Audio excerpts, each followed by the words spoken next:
पहलगाम हल्ल्याच्या जबाबदारीवरून टीआरएफ दहशतवादी संघटनेचं घुमजाव। आधी जबाबदारी स्वीकारणाऱ्या टीआरएफनं आता जबाबदारी नाकारली। यासंबंधीचं पत्रकही केलं जारी। लेफ्टनंट जनरल मनोज कुमार यांची भारतीय लष्कराच्या खडक कोअरला भेट।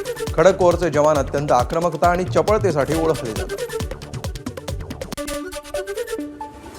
पहलगाम हल्ल्यानंतर निर्माण झालेल्या तणावाच्या पार्श्वभूमीवर नेव्हीची सूचक पोस्ट 5 युद्धनौकांचा फोटो यामध्ये एकत्र दाखवण्यात आला असून power in unity presence with purpose असं कॅप्शन।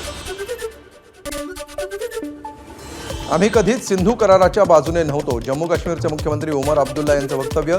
हा करार म्हणजे जम्मू आणि काश्मीरच्या लोकांवर अन्याय असल्याचंही अब्दुल्लांचं वक्तव्य। काश्मीर खोऱ्यातील दहशतवाद्यांची यादी तयार। एकूण 14 दहशतवादी सक्रिय असल्याची माहिती। या सगळ्यांचा शोध सुरू। जम्मू काश्मीरमध्ये आणखी 3 दहशतवाद्यांची घरं पाडली। पुलवामा, कुलगाम, शोपिया भागामध्ये होती दहशतवाद्यांची घरं। पहलगाम हल्ल्याशी संबंधित एकूण 5 दहशतवाद्यांची घरं पाडली। शोपियांच्या छोटीपुरामधील शाहिद अहमद कुट्टीचं घर उद्ध्वस्त। शाहिद अहमद हा लष्कर ए तोयबा संघटनेमध्ये सक्रिय। शाहिदचा भाऊ देखील 2 वर्षांपासून तुरुंगात। मुश्ताकाबाद माछिलमधील दहशतवाद्यांचे अड्डे उद्ध्वस्त। मोठा शस्त्रसाठाही केला जप्त। विशेष ऑपरेशन ग्रुप कॅम्प माछिल आणि भारतीय लष्कराची संयुक्त कारवाई। सैफुल्ला कसूरीच्या आदेशानं पहलगामचा कट लष्कर ए तोयबाच्या 5 कमांडर्सने रचल्याची माहिती। फेब्रुवारीतच हल्ल्याचं नियोजन। काश्मीरमध्ये मिरपूर आणि रावळकोट शहरामध्ये कट रचला गेल्याची माहिती उघड। पहलगाममध्ये झालेल्या हल्ल्याचा नवीन व्हिडिओ समोर। 22 एप्रिलचा व्हिडिओ। हल्ल्यामध्ये 26 जणांचा मृत्यू। भारतानं पाणी अडवलं तर संपूर्ण ताकदीनिशी प्रत्युत्तर देऊ। पाकिस्तानचे पंतप्रधान शहबाज शरीफ यांची दरपोक्ती। भारताच्या प्रत्येक हल्ल्याला तोडीस तोड उत्तर देण्याची भाषा। भारतानं सिंधू पाणी वाटप करार रोखल्यावर पाकिस्तानी नेत्यांची चिथावणीखोर भाषा सुरू। पाकिस्तान पीपल्स पार्टीचे अध्यक्ष बिलावल भुत्तोंची भारताला धमकी। सिंधू नदीमध्ये पाणी वाहील अन्यथा भारतीयांचं रक्त असेल, भुत्तोंची धमकी। पाकिस्तानी उच्चायुक्तालयातील लष्करी सल्लागार 30 एप्रिलला भारत सोडणार। भारतानं केलेल्या राजनैतिक कोंडीमध्ये सल्लागारांना देश सोडण्याचे आदेश। भारतानं इस्लामाबादमधील आपले लष्करी सल्लागार माघारी बोलवले। पाकिस्तानकडून शस्त्रसंधी कराराचं उल्लंघन। रात्रभर पाकिस्तानकडून सीमेवर गोळीबार। गेल्या 24 तासांमध्ये पाकिस्तानकडून 2 वेळा सीमेवर गोळीबार। भारताकडून अटारी वाघा बॉर्डर बंद। मात्र त्यानंतरही पाकिस्तानी अधिकाऱ्यांचा वाघा बॉर्डरवरून जाण्याचा अट्टाहास। पाकिस्तानी उच्चायुक्तालयातील अधिकाऱ्यांचा त्यासाठी अर्ज। मुख्यमंत्री देवेंद्र फडणवीसांनी घेतली कौस्तुभ गणबोटेंच्या कुटुंबियांची भेट। मुख्यमंत्री फडणवीसांकडून गणबोटे कुटुंबियांचं सांत्वन। पहलगाम हल्ल्यामध्ये कौस्तुभ गणबोटेंचा झाला होता मृत्यू। मुख्यमंत्री देवेंद्र फडणवीसांनी घेतली संतोष जगदाळेंच्या कुटुंबियांची सांत्वनपर भेट। पहलगाममधील दहशतवादी हल्ल्यामध्ये जगदाळेंचा झाला होता मृत्यू। पहलगाम हल्ल्यामध्ये मृत्युमुखी पडलेल्या संतोष जगदाळेंच्या पत्नी आसावरी जगदाळे यांना शासकीय सेवेत नोकरी द्यावी। आसावरी जगदाळेंना शासनाचा शौर्य पुरस्कारही मिळायला हवा।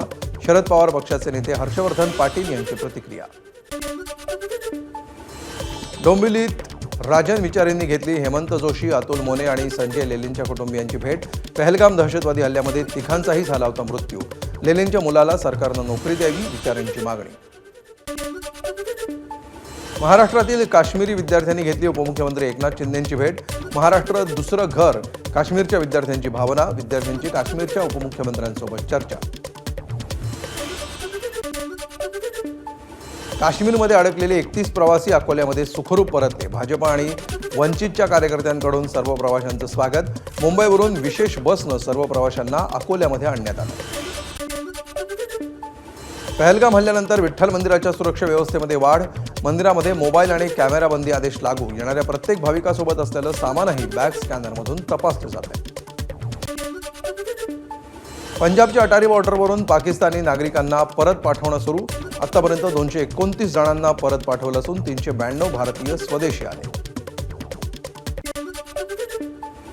पहलगाम हल्ल्याचा मोहन भागवतांकडून निषेध। दहशतवाद्यांना धडा शिकवणं आमचा धर्म। आम्ही शेजाऱ्यांचं नुकसान करत नाही, पण जर कोणी चुकीच्या मार्गाने गेलं तर आमचा राजा प्रजेचं रक्षण करतो, भागवतांचं वक्तव्य। पहलगाम हल्ल्यानंतर पाकिस्तानचं नाव नकाशावर राहणार नाही, मंत्री जयकुमार रावत यांनी व्यक्त केला संताप. गेले 10 वर्षांपासून संपूर्ण बहुमताचं सरकार असून सत्ताधारी दहशतवाद का संपू शकले नाहीत, रोहिणी खडसेंची एक्सपोस्ट. तर हल्ला झाला त्या दिवशी सुरक्षा यंत्रणा का नव्हती, खडसेंचा सवाल. पहलगाम हल्ल्यानंतर संपूर्ण देश अस्वस्थ, पंतप्रधान या घटनेला नक्कीच उत्तर देतील, भाजप खासदार हेमा मालिनी यांना विश्वास. पहलगाम दहशतवादी हल्ल्यानंतर मुंबई पोलीस ॲक्शन मोडवर, मुंबईत राहणाऱ्या पाकिस्तानी नागरिकांची ओळख पटवली. मुंबईमध्ये एकूण 14 पाकिस्तानी नागरिक असल्याची माहिती. पहलगाम दहशतवादी हल्ल्यानंतर नाशिकच्या रवींद्रनाथ विद्याप्रसारक मंडळाच्या संचालकांची धाकधूक वाढली. कितीही अडथळे आले तरी शिक्षणाची कवाडं खुली करण्यासाठी काश्मीरमध्ये महाविद्यालय सुरू करण्याचा निर्धार. रायगडच्या नागोठणेमध्ये पहलगाममधील दहशतवादी हल्ल्याचा निषेध, हातात तिरंगा घेऊन बाजारपेठेमधून रॅली काढत निषेध व्यक्त. आज गोंदियामध्ये दहशतवादी हल्ल्याच्या निषेधार्थ बंदची हाक, भाजी विक्रेत्यांनी हाताला काळ्या फिती बांधून हल्ल्याचा केला निषेध. पहलगाम दहशतवादी हल्ल्याच्या निषेधार्थ यवतमाळच्या पुसदमध्ये सकल हिंदू समाजाचा मूक मोर्चा, देशातील सुरक्षेच्या बाबतीत कडक पावलं उचलण्याची मोर्चाद्वारे मागणी. नाशिकच्या चांदवड शहरामध्ये पहलगाम हल्ल्याच्या निषेधार्थ सकल हिंदू समाजाकडून बंद, अर्ध्या दिवसाच्या बंदला उत्स्फूर्त प्रतिसाद, शहरातल्या बाजारपेठेमध्ये सर्वत्र शुकशुकाट. पहलगाममध्ये दहशतवादी हल्ल्यात मृत्युमुखी पडलेल्यांना अहिल्यानगरमध्ये श्रद्धांजली, यावेळी मुस्लिम बांधवांकडून काळ्या फिती बांधून हल्ल्याचा निषेध. पंढरपुरात मुस्लिम बांधवांकडून पहलगाम हल्ल्याचा निषेध, पाकिस्तान विरोधी केली जोरदार घोषणाबाजी.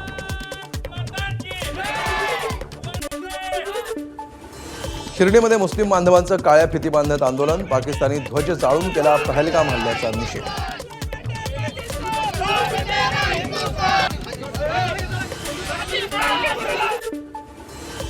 पहलगाम दहशतवादी हल्ल्याच्या निषेधार्थ रत्नागिरीमध्ये मुस्लिम बांधवांचा निषेध मोर्चा, पाकिस्तानचा झेंडा जाळून व्यक्त केला निषेध.